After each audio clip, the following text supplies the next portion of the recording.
오늘 본문은 사대 교회와 빌라델비아 교회에 보내는 예수님의 편지입니다.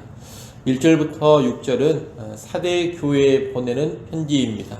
사대 교회에 편지를 보내시는 예수님은 하나님의 7 영과 7 별을 가지신 분으로 나타납니다. 7 영은 성령을 의미하고 7 별은 교회 사역자들을 의미합니다. 교회는 사역자들이 성령에 붙들려서 바른 말씀을 선포할 때 바르게 세워지고 생명력 있게 유지됩니다. 사대교회에 편지를 보내신 예수님께서 7 영과 7 별을 가지신 분으로 나타난 것은 사대교회가 영적으로 죽어 있었기 때문입니다. 1절 하반절에 보면 사대교회를 향한 예수님의 책망이 나옵니다. 살았다는 이름은 가졌으나 죽은 자라는 겁니다. 이 말은 그럴듯한 외적 모양새를 가지고 왕성한 활동은 하고 있지만 실상 복음과 성령의 능력에 의한 영적 생명은 없다는 뜻입니다. 여러 가지 활동은 있습니다. 하지만 영적인 생명은 없는 교회가 사대 교회였던 겁니다. 여러분, 사람들이 많이 모이고 다양한 교회 활동을 하더라도 순전한 말씀과 성령의 능력이 없으면 교인들에게서 세상과 구별되는 참된 거룩의 삶이 나오지 않습니다. 신자들이 교회 활동은 열심히 하는데 육신적이고 정욕적인 삶을 떠나지 않습니다. 죄된 행위를 버리지 않습니다. 세상을 사랑하고 세상을 추종하는 삶을 포기하지 못합니다. 한마디로 삶의 변화, 행위의 변화가 전혀 없습니다. 그런 교회가 영적으로 죽은 교회입니다. 예수님은 이런 사대교회를 향해 2절 3절에 권면을 하십니다. 먼저 남은 바 죽게 된 것을 굳건하게 하라고 하십니다. 이 말은 사대교회가 거의 죽어버린 상황이지만 아직 완전히 생명력을 잃은 것은 아니라는 것을 보여줍니다. 현재 가날프게 숨이 붙어 있습니다. 이것을 굳건하게 하고 다시 회복시키라는 겁니다. 또 어떻게 받았으며 어떻게 들었는지를 생각하고 지켜 회개하라고 권면하십니다. 사대교회가 처음에 받고 들었던 순수한 복음이 있습니다. 성령의 능력 가운데 복음의 역사로 거듭나고 변화된 삶을 살았던 과거가 있습니다. 그리고 성령과 복음으로 사역했던 과거도 있습니다. 그것을 생각하고 다시 예전의 그 모습으로 회복을 하라는 권면입니다. 3절 하반절에 보면 만약 이런 돌이킴, 회개가 없으면 예수님은 도둑처럼 오셔서 심판하겠다 하십니다. 도둑처럼 오신다는 것은 얼핏 재림을 떠오르게 합니다. 하지만 여기서 말하는 것은 재림이 아닙니다. 현재에 내려지는 갑작스러운 심판을 뜻하는 것입니다. 영적으로 회복되지 않고 계속 그런 죽은 상태로 나간다면 갑작스러운 심판이 교회에 임하게 된다는 겁니다. 다시 말하면 갑작스럽게 교회가 무너지고 몰락하게 된다는 겁니다. 4절은 사대 교회에 대한 칭찬입니다. 영적으로 거의 죽은 것과 다름없는 교회지만 그래도 그 안에 옷을 더럽히지 아니하는 자 몇 명이 있다고 합니다. 사대 교회에는 소수의 참된 생명력을 가지고 있는 사람들이 있었습니다. 이들을 가리켜 그 옷을 더럽히지 아니한 자들이라고 합니다. 사대교회 안에는 참된 복음을 통해 의로워진 신자들, 죄와 세속에 물들지 않고 거룩하게 살아가는 신자들이 소수 있었던 겁니다. 이들은 칭찬을 받는 자들인데 이들이 사대교회의 희망이 될 수 있습니다. 끝으로 예수님은 5절에서 이기는 자에 대한 약속을 주십니다. 사대교회와 같은 상황 속에서도 참된 믿음을 가진 성도들은 승리할 것입니다. 이기는 그들은 흰옷을 입으며 예수님께서 그 이름을 생명책에서 결코 씌우지 아니하고 그 이름을 하나님 아버지 앞과 천사들 앞에서 시인해 주실 겁니다. 흰옷을 입는다는 말이나 그 이름을 생명책에서 지우지 않고 그 이름을 시인해 주신다는 말은 분명하고도 확실한 구원, 영생을 얻는다는 것을 의미합니다. 영적으로 죽어버린 교회 상황에서도 참된 믿음으로 서 있다면 분명한 구원, 영생의 축복을 누린다는 약속입니다. 우리는 사대교회에 주신 이 말씀을 통해서 교회가 내면의 영적인 생명, 영적인 삶에 집중해야 한다는 것을 배우게 됩니다. 교회는 외적으로 화려하고 분주한 활동 가운데서 내면이 죽어버릴 수도 있습니다. 왕성한 활동을 하면서도 영적으로 죽어버린 그런 상태가 될 수 있다는 겁니다. 순전한 복음, 순전한 말씀이 없고 복음과 말씀 가운데 일하시는 성령의 역사가 없으면 교회는 그렇게 됩니다. 왕성하고 분주한 활동들이 있는데 영적인 생명은 없는 그런 교회가 돼버리는 겁니다. 그렇기 때문에 우리는 그저 사람들이 많이 모이고 활발하게 교회 활동을 하고 있다, 이것으로 만족을 하면 안 되겠습니다. 복음을 통한 참된 거듭남의 역사가 성도들에게서 나타나고 있는지, 정욕과 세속에 물들지 않는 참된 경건과 거룩함이 성도들의 삶 가운데 나타나고 있는지를 살펴야 합니다. 그리고 복음과 말씀에 집중하고 성령의 능력을 간절히 의지해야 합니다. 그래서 교회 안에 명목상의 그리스도인들만 가득한 것이 아니라 참으로 거듭나고 변화된 진정한 성도들이 가득하도록 해야 합니다. 아울러 이를 위해서 이미 거듭나 깨어있는 성도들, 거룩하게 살아가는 성도들이 그루터기의 역할을 잘 감당할 수 있어야 할 것입니다. 소수의 참된 성도들을 통해서 큰 변화가 일어날 수 있습니다. 깨어있는 소수를 통해서 거의 다 죽어버린 교회가 놀랍게 회복되고 살아날 수가 있습니다. 우리가 살아있는 성도들이라면 그런 회복 역할을 또한 잘 감당할 수 있어야 하겠습니다. 이어지는 7절로 13절은 빌라델비아 교회에 보내는 편지입니다. 이 빌라델비아 교회는 규모가 작고 세력이 약한 교회였습니다. 그러나 이 교회는 예수님께 책망은 받지 않고 칭찬만 듣습니다.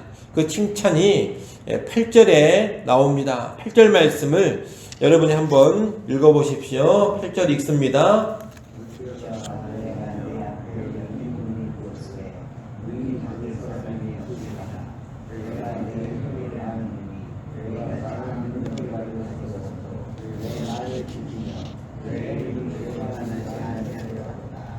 아멘.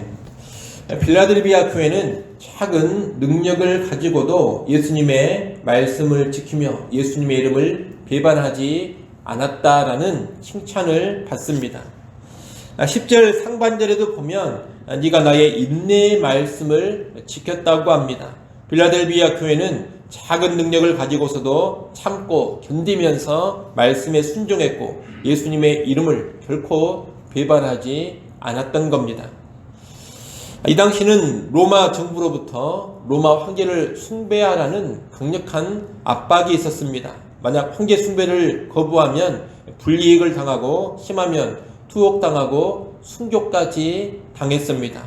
또 당시 도시의 문화는 우상을 숭배하며 음행하는 것이 당연한 문화였습니다. 그런 문화를 거부하면 주변 사람들에게 배척을 당했고 때로 생계를 유지하는 것도 힘들어졌습니다. 그래서 여러 교회들은 그런 어려움을 피하려고 믿음을 타협하곤 했습니다. 우상을 숭배해도 아무런 문제가 없다고 가르치는 거짓 교훈을 수용하기도 했습니다. 그런데 빌라델비아 교회는 작은 능력을 가지고도 타협하지 않고 예수님의 이름을 부인하지도 않았습니다. 황제 숭배나 모든 우상 숭배를 다 거절하고 힘들지만 인내하면서 순종으로 살았습니다. 그로 인해 많은 어려움을 겪고 불이익을 당했지만 그럼에도 신앙의 절개를 굽히지 않았습니다. 바로 그런 모습을 예수님께서 칭찬하신 겁니다. 예수님은 이렇게 신실하게 살아가는 빌라델비아 교회에 세 가지 약속을 주십니다. 첫 번째 약속은 8절 상반절에 나옵니다. 빌라델비아 교회 앞에 열린 문을 두겠다는 겁니다.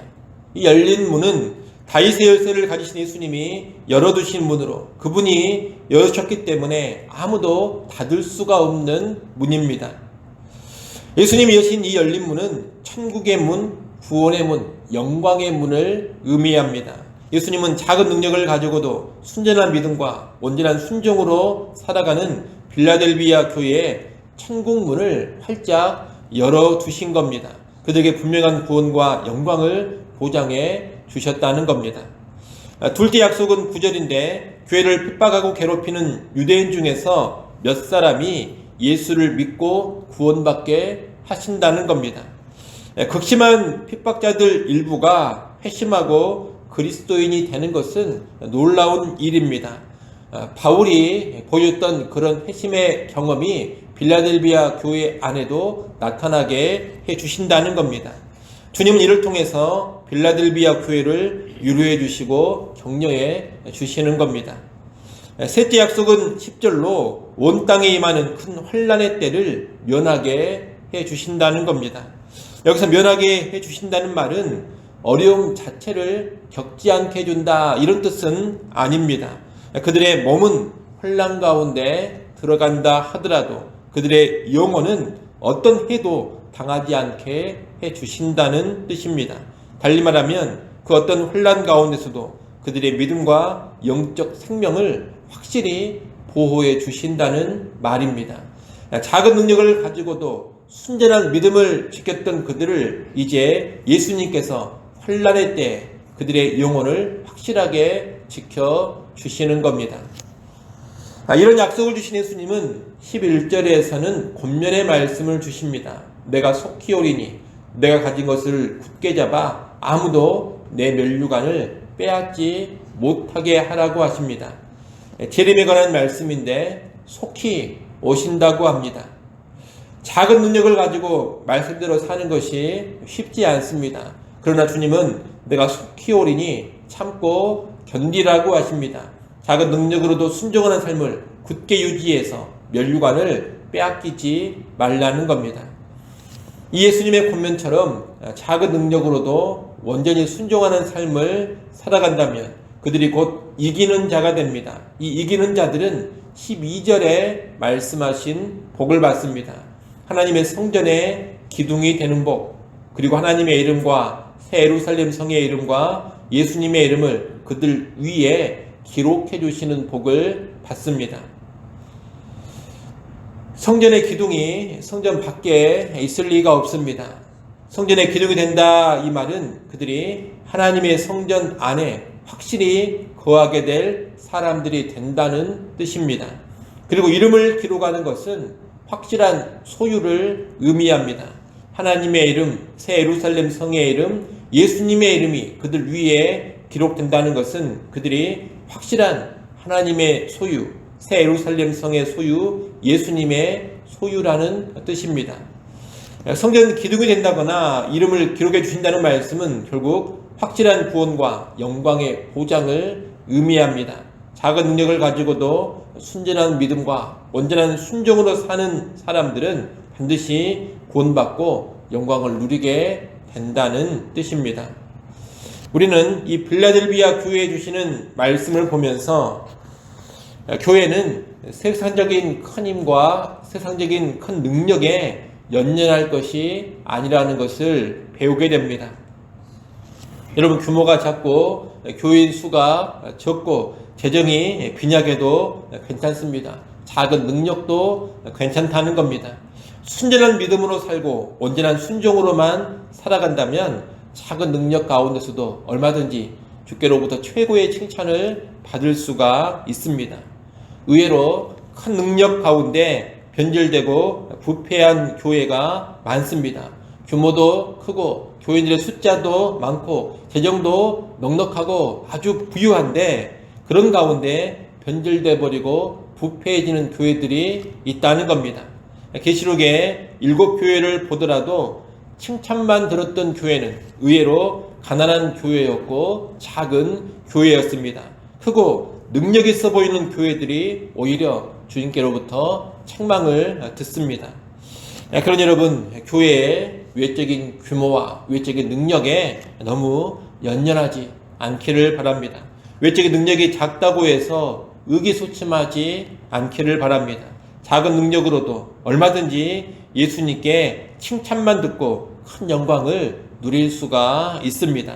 작아도 참고 견디고 인내하면서 믿음을 지키고 온전한 순종과 거룩으로 살아가면 되는 겁니다. 그러니 우리는 외적인 규모와 외적인 능력이 아닌 내적인 믿음과 거룩한 삶에 집중할 수 있기를 바랍니다. 아무리 작은 능력 가지고 있다 하더라도 순전한 믿음으로 살아가고 거룩한 삶에 집중을 해서 주께 칭찬만 듣는 그런 성도 교회가 되기를 바랍니다. 또한 훗날 주께서 재림하실 때 최고의 영광 누릴 수 있는 그런 교회와 성도 될 수 있기를 간절히 축원합니다. 기도하겠습니다. 하나님 아버지, 사대교회처럼 외적인 활동은 왕성하지만 내적인 영적 생명력은 없는 그런 죽은 교회가 되지 않게 하여 주시옵소서. 많은 활동 가운데서도 영적으로 죽어버릴 수다라는 것을 깊이 깨닫게 하셔서 우리 안에 순전한 복음과 참된 말씀과 성령의 일하심이 있는지를 늘 살피게 하여 주옵소서. 활동에 집착하는 교회가 아니라 영적인 생명에 집중하는 교회 되게 하여 주옵소서. 또한 작은 능력을 가지고서도 믿음을 지키고 온전히 순종하며 거룩하게 살아가면 주께로부터 얼마든지 큰 칭찬과 영광을 보장받을 수 있음을 알게 하여 주옵소서. 외적인 규모와 많은 숫자와 넘치는 재정에 붙들리지 않게 하시고 참으로 우리가 참된 믿음을 가지고 있는지 온전한 거룩의 삶이 성도들에게 나타나고 있는지를 늘 살피게 하여 주옵소서. 작은 능력 속에서도 순전한 믿음과 온전한 복음과 거룩한 삶에 집중하는 성도와 교회들 되게 하여 주옵소서. 그래 주께로부터 참된 칭찬 받아 누리게 하여 주옵소서. 하나님 이 시간 또 하나님께 나와 기도합니다. 우리의 기도 소리를 들으시고 공일과 은총을 베풀어 주시옵소서. 모든 염려 다 십자가 앞에 내려놓게 하시고 구할 것 감사함으로만 하나님께 아뢰게 하여 주옵소서. 주일입니다. 모든 성도들 기쁨으로 주께 나와 예배하게 하여 주옵소서. 참된 예배자들로 하나님 앞에 서게 하시고 모든 예배위원들을 특별히 강하게 붙들어 주시옵소서.